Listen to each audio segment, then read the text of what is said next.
Hi everybody, this is Jamie from the Unlikely Homeschool, and today you're joining me for part 2 of my Notebooking 101 series. So if you missed part 1, the what and why of notebooking, I'd encourage you to go back to my blog, theunlikelyhomeschool.com, and check out those thoughts. Today I'm just going to be sharing with you a couple of different types of notebooks and notebooking. Please understand that these are just examples that I'm sharing from my family. They're not the right way or the only way to notebook. They're just one way to notebook. And so I'd encourage you to take the ideas I'm sharing today, tweak them and kind of make them your own, and create wonderful notebooks and memories with your family the way that works best for you. So let's get started by looking at some of the examples of notebooking that we've done over the years.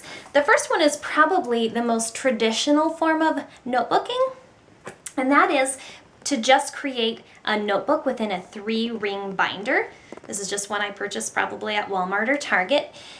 One of the pros of this type of notebook is that it can be adapted to all different types of notebooking. It can be a notebook that you've created for the entire year across the curriculum for all the subjects, or in this case it could be for the entire year for just one subject, or you could create a notebook just on a particular topic that you're studying within a subject. But this one is about U.S. geography, and we created these notebooks for an entire year. This one is my daughter's.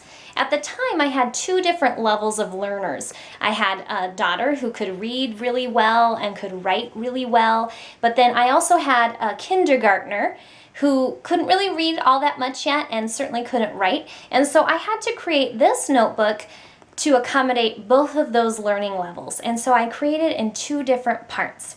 The first part, they both did together, and you can see an example of that here. I just copied off on Crayola.com, I believe it was, these My State notebook pages, and each page had the name of the state as well as a picture of the flag and some of the different wildlife elements or even industries that were key to that state. So my son, who couldn't read or write, could still do this page, which in essence is just a coloring page, but there was a lot of learning that took place as he was finishing this page. We'd learn about the state flag one day, and he'd have to color in that state flag using correct color and with all the correct elements in it, and then maybe the next day we'd learn about the state flower, and he'd do that. And so throughout the course of the week, as we were learning a different state, he'd get that state mastered at his own level. And then my daughter did the other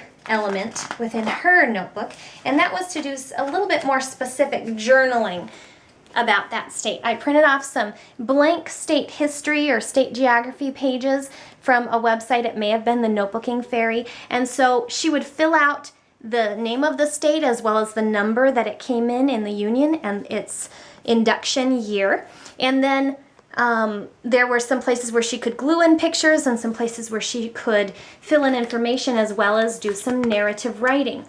And you can see an example of that here where she wrote down some facts of the history and geography of that state. We sent away for some tourist magazines from each state. There was a lot of mail coming into our house that year, and she cut out pictures from those tourist magazines to glue in to illustrate the state, as well as we collected the quarters from around the country and did some quarter rubbings. But this is just one example of a type of notebook that spans through the entire year, but is about one particular subject. And because it's in a 3-ring bind notebook, my kids had a little bit of license to not always seek perfection every day. They had the luxury of being able to make a mistake because we could take the page out and put in a fresh, clean, new one if there was a mistake or an error in the notebook. And I do like this kind of notebook for young kids so that they don't feel the pressure of having everything be perfect every single day. Here's another example of a notebook. This is one that I actually sent away from a curriculum company that made a prefabbed notebook that essentially was just all the pages were created for you and bound together with a spiral binding, and you filled in the information. This one was for state history, And so here's an example of a page that my son did probably in first grade. Again, he couldn't really write a whole lot, and so most of his information came by way of pictures or illustrations. He did a little bit of writing and labeling, and then if there was some extensive things that he wanted to talk about, he dictated to me, and I wrote the information in his own words. But that's another type of notebook, a prefab notebook that you buy that already comes ready to be personalized. And a lot of curriculum companies do that. And so I'd encourage you to check some of those out online. Here's another type of notebook. This is just a plain steno notebook. These are really popular in the high school level. We chose to do a steno notebook for creative writing. This is a steno notebook. We just personalized it by adding some scrapbooking pages to the front and inside cover and make it a little bit more personal. I believe this is a beginner level steno notebook that has the place for the illustration and then the wider learning to write sized lines. Again, this is a creative writing journal, and so once a week, every week, my kids have to do some creative writing journaling. This was a notebook that my daughter started all the way back in kindergarten and has just been adding to every single week all the way through. Now she's starting her 6th grade year, and she'll continue to add to this next year. But this is an example of a kind of notebook that shows just the natural progression and successive skill level of a child. If you start a notebook at the beginning of the year and work your way through it all the way to the end, you can see your natural progression from the beginning to the end of the year in spelling, in grammar mechanics, in cognitive skill level that you're able to think through a concept, in narration, in your illustrative art ability. You can see a natural progression. This type of notebook that she's been doing since kindergarten obviously shows natural progression in all of those things, and she's able to go through and see, hey, I am learning, I am progressing and getting better at this particular skill. Plus, it adds a great review element as she is able to go back through and flip through the things that she's done over the last few years and review all those concepts. Here's another example of notebooking, which I think illustrates the fact that notebooking spans all ages. Don't think that because your child cannot write or even read that they can't notebook.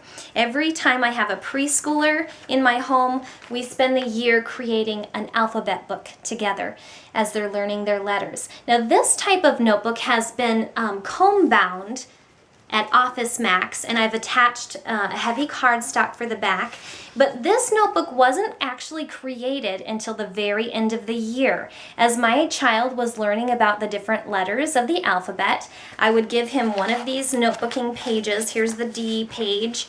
We'd learn a letter, and then I'd give him a page and create some sort of craft for him to do in order to review that letter. And then I'd tuck this page away in a pocket folder. And I'd continue to tuck pages away as he was doing them throughout the year until the end of the year when I put them in order and then had it spiral bound or comb bound. Here's F for fabric. I like this type of notebook because you collect the pages throughout the year, and by the end of the year you have the privilege of seeing the broad scope and can pick and choose just the best of the best and include only the things that are of most importance to you, and then create the notebook at the very end and have sort of a memento of the entire year. Here's another type of notebook. This is a spiral bound notebook. This is an example of a nature journal. Again, this is a notebook that we've been compiling for years and years. My daughter started this in kindergarten. She's now in 6th grade. And so you can see the very first page, I think it says underneath a rock. So these were the things that she found underneath a rock. She was able to illustrate them and then dictate to me and point out the different parts, and I could label them for her.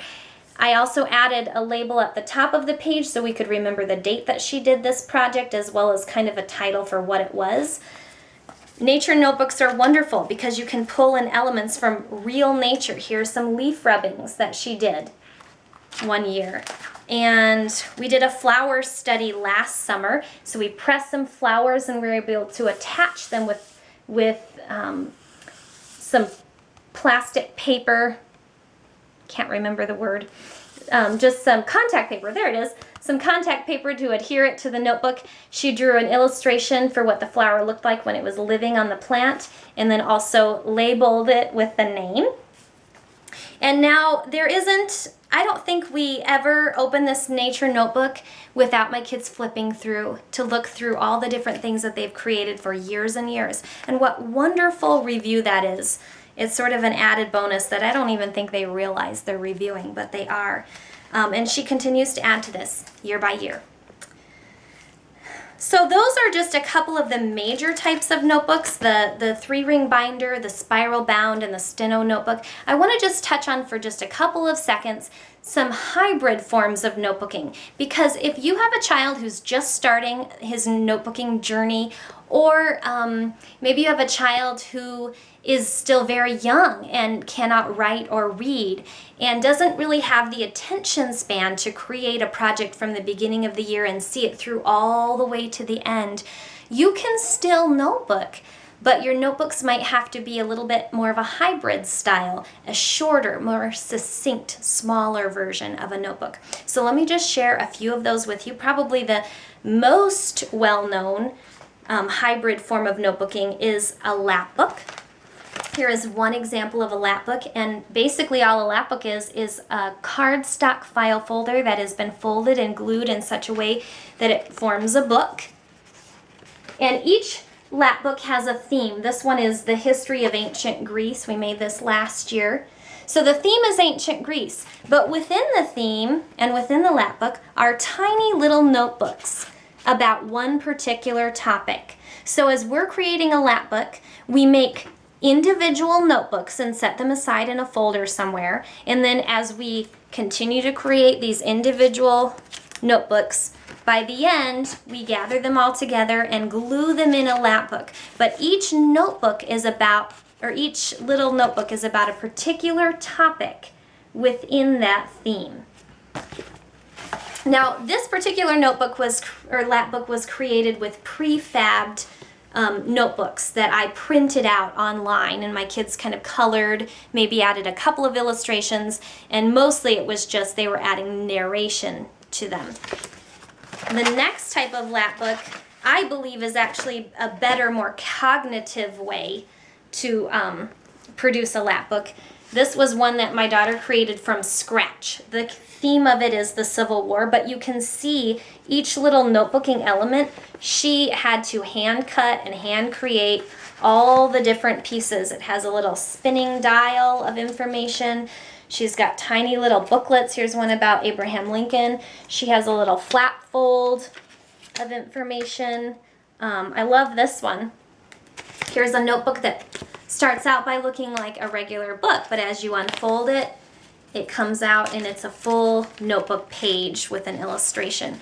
So again, these are just little tiny examples of notebooks that have been put together in a folder with a theme to create a lap book. Another form of hybrid notebooking is to just create a small notebook about one particular topic. My husband created this one several summers ago when we did a bird study, and he just had it card or comb bound at Office Max. And he created these little journaling pages for writing down information about birds. So one side of the page was blank, left for an illustration, and the other side had some particular topics about birds that you could look up and fill in that information. So anytime we'd be out and about and we'd see a bird, we'd rush home, they'd draw it in their nature or in their bird book, and then we'd look it up in a field guide and find out all these key elements about that bird. And they learned a whole lot about birds and can still identify many of them even today. And this was several years ago that we did that. But again, that's about one particular topic and was created in a short time frame. This probably lasted all of 3 months because we just did it over the summer. Here's another example of a shortened mini notebook. One year we did state history, and so each of my kids created a notebook that talked about one particular point of interest of our state history. This was one that one of my kids created that illustrates the different nationalities that helped establish our state. They found flags online, printed them out and colored them, and then they were able to cut them out and glue them into the notebook. And that's a wonderful tip for notebooking, especially with young kids. If you have a notebook that you want to look like a finished perfect product at the end, but you're afraid that there might be some misspellings or some errors, you can have them do the notebooking part on a separate sheet of paper and cut it out and then glue it into the notebook that you've created. She did the same thing with the narrative part, where she wrote a little bit about the nationality and how they came to be in our state, and then she cut it out and glued it into the notebook. And so each one of the pages is just a different nationality that helped establish our state. But it's a mini book within a particular topic of state history. Here's another hybrid form of notebooking, and that's a fact fan. You may remember seeing one of these in the lap book that I showed you earlier. A fact fan essentially is just made from cardstock, and each of the pages gets consecutively larger, and then they're bound together on one side by a brad. This one my daughter made in first grade. It was about the solar system. So each tab was the name of a different planet in our solar system. And we would learn about a planet maybe for a week. And at the end of that week, she would make one of the tabs of the fact fan. And at this time, she really couldn't spell very well. And so what we would do, I would have her dictate to me what she wanted to say in her fact fan. I would write it out on a white erasable board, and then she would copy what I wrote into her fact fan. It was all in her own words. I wrote it exactly how she said it, but then she could make sure it had correct spelling and correct punctuation, some of the things she hadn't really learned yet in her education thus far. So here's one fact fan. Here's another fact fan that my son made, I think like 2 years ago. It's on animal migration. And one of the things I did to help him organize his thoughts for this fact fan was I had him write questions on each one of the tabs. And within each of the page of the fact fan, he answered that question. So here's one: what is animal migration? And the page answers that question. When do animals migrate? Where do they go when they migrate? It helped him just to organize his thoughts and put them in a really easy to read format. It's called a fact fan because, as you can see, I can flip out all the pages and it kind of forms a fan. So that's one really shortened way, especially if you have a child who has a short attention span, to make a notebook in a short amount of time but have a great finished product. I have one more hybrid form of notebooking. This one actually isn't even in a notebook, but because it has the written and the illustrated portion, it has both elements, I consider it notebooking.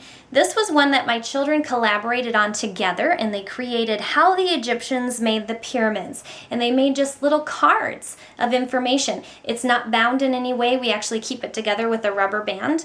But they collaborated on this effort because one of my children likes to draw and one of them likes to write. And so they came together to plan out this project together. And that in itself was a learning experience because there were many days where they agreed and other days where they did not. But it came together nicely, and so you can see each one of the cards illustrates one of the steps to making a pyramid.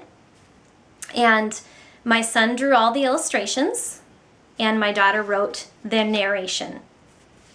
And in the end, this became a wonderful notebooking project where they could see how an Egyptian pyramid was created.